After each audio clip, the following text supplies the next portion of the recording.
देखिए, जब हम आर्थिक स्थिति की बात कर रहे हैं, मैं अपनी बात कहने से पहले आप सबको मेरा प्रणाम। देखिए, जब हम आर्थिक स्थिति की बात कर रहे हैं तो सरकार का ये कहना है कि जो कोविड के समय और उसके आफ्टर इफेक्ट थे, हम उससे अब निजात पा चुके हैं, हमने वो क्राइसिस को पीछे छोड़ दिया है। एक हिसाब से तो ये उपलब्धि है इतने बड़े देश की, जहां हम ये सोच रहे थे कि वैक्सीनेशन होगा या नहीं, इसका इकोनॉमिक इंपैक्ट क्या होगा, एम्प्लॉयमेंट इंपैक्ट क्या होगा और बाकी चीजें क्या होंगी। तो ये एक पॉजिटिव डेवलपमेंट निश्चित रूप से है कि देश वापस इतनी बड़ी महामारी से, और इतना बड़ा देश, करीब 140 करोड़ की आबादी का देश, अपने पैरों पे वापस खड़ा हो गया, रफ्तार में आ गया और बहुत सारे आंकड़े प्री कोविड लेवल के पास हैं या उससे भी आगे निकल गए हैं। तो नॉर्मलाइजेशन की तरफ हम बढ़ चुके हैं और अब ग्रोथ के रास्ते पे हैं। ये बात एक इकोनॉमिक सर्वे में हमें दिख रही है। अब अलग अलग सेक्टर्स हैं। आप एग्रीकल्चर की बात कर रहे थे। अगर हम एग्रीकल्चर की बात करें तो जो हमारा फूड प्रोडक्शन है वो पहले से बढ़ा है, एग्रीकल्चर क्रेडिट बढ़ा है, बाकी चीजें अगर हम देखें, इनकम सपोर्ट की बात है वो बढ़ा है। तो ओवरऑल अगर हम अलग अलग आंकड़े देखें जो इकोनॉमिक सर्वे में है, वो पॉजिटिव डेवलपमेंट दिखा रहे हैं। अब रही बात एक दो पैरामीटर जिसपे चिंता की बात है। एक ग्रोथ रेट की बात अभी पहले हमारे साथी ने करी कि क्या ग्रोथ रेट सस्टेन कर पाएगा। देखिए, जैसे जैसे इकोनॉमी बड़ी होती है, बेस बड़ा होता जाता है, पहले जैसी ग्रोथ रेट सस्टेन करना चैलेंजिंग होता रहता है। 100 रुपए पे 10% अलग होता है, 1 लाख रुपए पे 10% की ग्रोथ अलग होती है।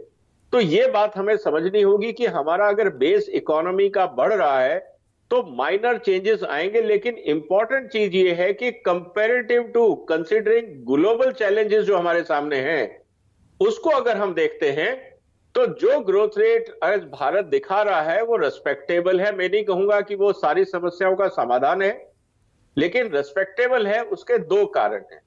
एक तो ये कि एक्सपोर्ट पे चैलेंजेस आएगा, क्योंकि पूरी दुनिया में इन्फ्लेशन है, यूरोप अमेरिका में इन्फ्लेशन है, तो एक्सपोर्ट्स पे चैलेंजेस हैं।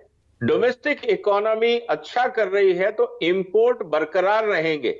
इसका मतलब यह है कि करंट अकाउंट डेफिसिट पे ध्यान देने की जरूरत है, और इसलिए जो हमारी पीएलआई स्कीम है या आत्मनिर्भर भारत की जो स्कीमें हैं, उनको और रफ्तार देने की जरूरत है, ताकि अगर एक्सपोर्ट कम भी हो रहा हो बिकॉज ऑफ ग्लोबल इन्फ्लेशन, हम इंपोर्ट डिपेंडेंसी अगर कम कर पाएंगे तो इकोनॉमिक स्टेबिलिटी रहेगी, इन्फ्लेशन कंट्रोल में रहेगा।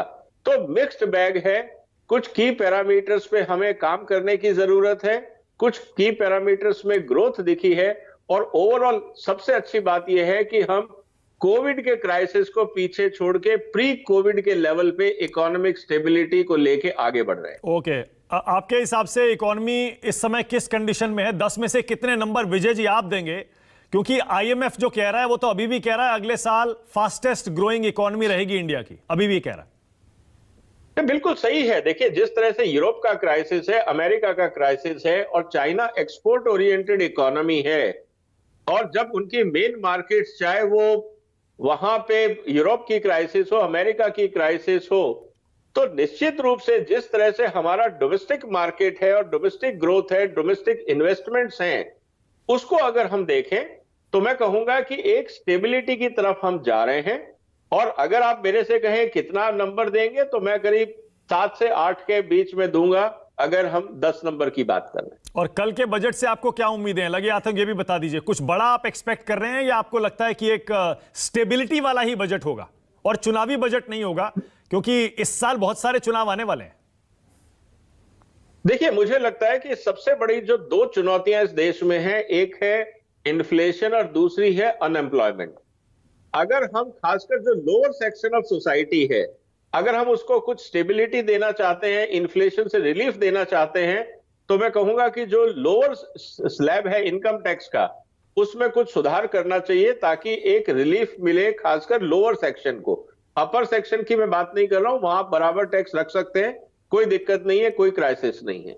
दूसरा जो सबसे बड़ा सपोर्ट चाहिए, वो चाहिए एमएसएमई सेक्टर को। उसको एक रफ्तार चाहिए ताकि हम एम्प्लॉयमेंट जनरेशन कर सके, क्योंकि एग्रीकल्चर में जिस तरह से ऑटोमेशन आ रहा है, बहुत ज्यादा एम्प्लॉयमेंट की उम्मीद नहीं है। लेकिन वैल्यू एडिशन और स्मॉल स्केल इंडस्ट्री के अंदर एम्प्लॉयमेंट की बहुत गुंजाइश है। और अगर एमएसएमई को लेके भारत सरकार कोई अच्छी स्कीम लेके आती है, उनको पीएलआई में जोड़ती है, इंटरेस्ट सबवर्जन किया जाता है जिससे उनकी प्रोडक्शन और प्रोडक्टिविटी इंप्रूव हो, तो मुझे लगता है कि हम अनएम्प्लॉयमेंट के जो चैलेंजेस हैं उसको भी कुछ हद तक पार करेंगे। जहां तक बात है सरकारी नौकरियों का, मुझे नहीं लगता कि हिंदुस्तान के हित में है सरकार का साइज बढ़ाना, क्योंकि जब सरकार का साइज बढ़ता है तो आपके यहां करप्शन भी बढ़ता है, इनएफिशिएंसी भी बढ़ती है और सरकारी खर्चा बढ़ता है, जिसका प्रोडक्टिव बेनिफिट जनता को नहीं मिलता है। उसकी जगह टेक्नोलॉजी का यूज जरूरी है।